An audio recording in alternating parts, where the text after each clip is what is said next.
Hi, to open camera settings on the Samsung Galaxy S25, all you have to do is to open Camera app first, and in photo mode, tap on 4 dots icon right here. Then simply select the settings icon, and that's it. Now we just entered camera settings. So here we can adjust settings, for example, enable or disable to scan documents and text and scan QR codes.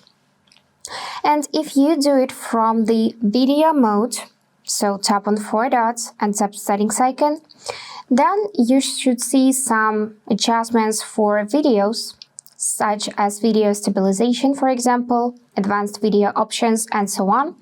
But if you swipe up, you'll see that intelligent features would be unavailable, so you cannot adjust scanning documents and QR codes from here. And that's it for today.